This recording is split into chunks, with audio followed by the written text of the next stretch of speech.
shrinking the house here. Beautiful day out there. Beautiful. I was out visiting mom there, North Van. I'm in East Van here. For all of you that are familiar with Vancouver. Sitting with my grizzly and among my other artworks that bring me so much joy. No pain, none. I can't say the same about audio equipment. It's caused a great deal of pain and stress, and I'm talking for me here. I know others do as well, and that's cool. I'm with you. The shrink's here for you, man, because the complexity of this thing is just crazy as to how much one change can do, sometimes for the worse, and just start you on that horrific Rolodex again. And I'm kind of in that situation right now. The problem is, when you would think the more experience you have, the easier it is to solve problems. Well, that's not the case, because it took me so long to learn the kind of sound that I wanted, that when I did this huge downsize, which was really quite big, like they were pretty darn expensive components and cables and all that stuff, and the Bel Canto came in and took care of that, but I still had that line magnetic amp, right? Which I know is a phenomenal match with the spatials. I already know that. So the problem is getting a match, and please guys, it's tough enough. I'll figure it out.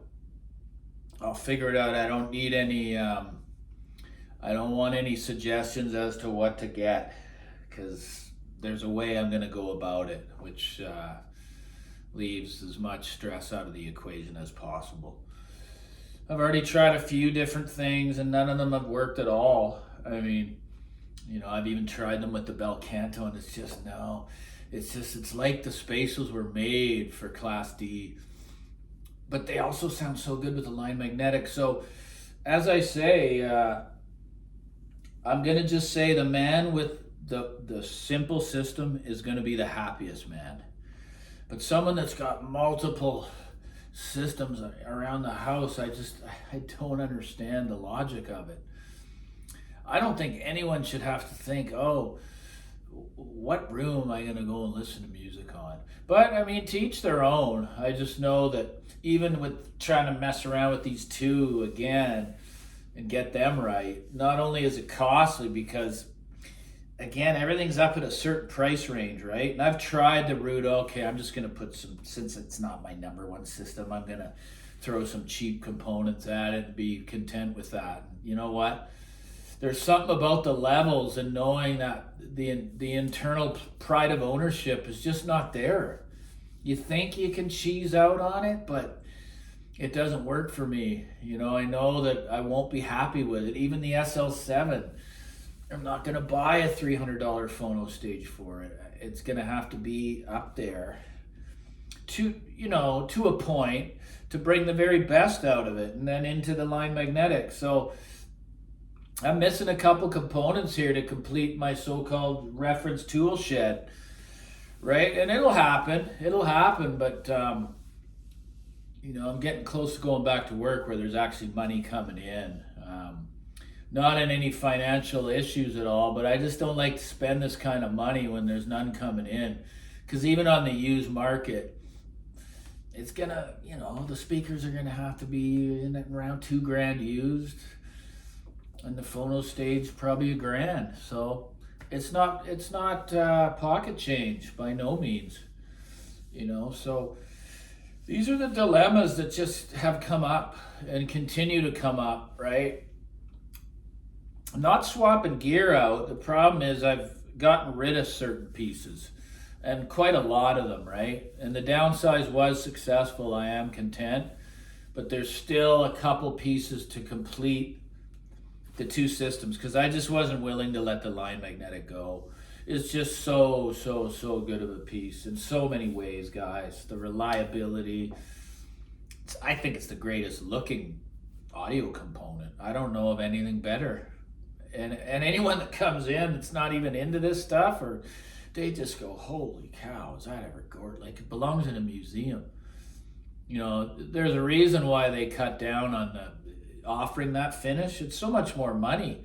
You got to have 3 different paint jobs. The chassis is aluminum color. Then you got that beautiful orange gold on the front, and then that pearl white on the transformers, right? That comes at a premium, and there's a reason why they only offer black. So there's many reasons why it has to stay. I haven't had very many regrets, if any, letting audio go in my life, and none whatsoever on the last downsize. None.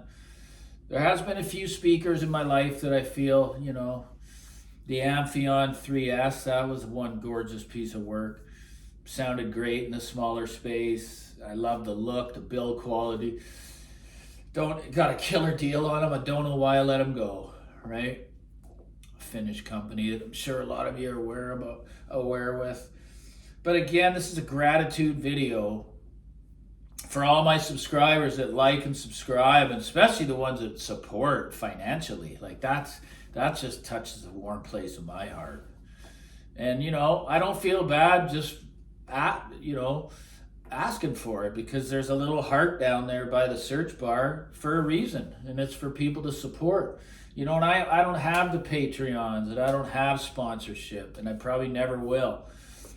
So I said probably. I try not to use the word never, but there's just feeling the gratitude once again for my life, for the people that have subscribed and follow me, and they know the path that I'm on. I don't call myself a reviewer. Sure, there's the odd one that comes in that I feel, I try to put whole systems together to share with the world, rather than just, this component, that component, this one's so great. Like I say, just let it settle into the market before acting compulsively for anything. Don't do it. And read all reviews and what I say with a grain of salt. Because like I say, I'll say this over and over again because it has to be said. Even on the papers, guys, when it comes to speaker-wise, efficiency, ohms, least amount of wattage spec, say 30 watts to 300 watts. All these things, okay? And then amplifier, power ratings, 180 watts per channel. All this stuff, over the years of doing this, absolutely has made no sense to how it performed in the room. It was not even close to what it said it should be on the papers, because you gotta wait till it gets in the room, okay? So don't go by that. I've already proven this for you. You don't have to try to prove me wrong. You can if you like, but you're gonna see that I'm correct. It's crazy. I've had amps that say they're 180 watts per channel and they didn't even have any bass at all. See, it's all about the synergy, how it's gonna work with that amplifier. It gives you a little idea of things, but I've had speakers that are rated, the spatials are very efficient, but they love power, and they like a lower watt too. So this is what I mean, guys. It never ends, which is kind of fun. That's kind of a fun thing. But if you haven't found a system that you're content with, that you listen to music through, and you've been doing this for 10, 15 years, I would say that you're in a little bit of trouble. Because at the end of the day, you just got to say to yourself, man, I'm content with this. No, it's not perfect, because nothing's going to be. It isn't, guys. It just is not. So, again, like and subscribe. The gratitude is here for all of my subscribers, wherever you may be in the world, because I know you're there. I do my live chats, and I always ask, where are you commenting from? We got the UK, we got India, we got Norway. It's so cool, man, to know that I got people that aren't after those redundant reviews. They just want to hear a guy talk from the heart about his journey, and maybe you can get some good out of it. Leave the rest. That's all you got to do. Take care. All the best. Like and subscribe and support the shrink. Down by the text bar there's a little $sign. Cheers.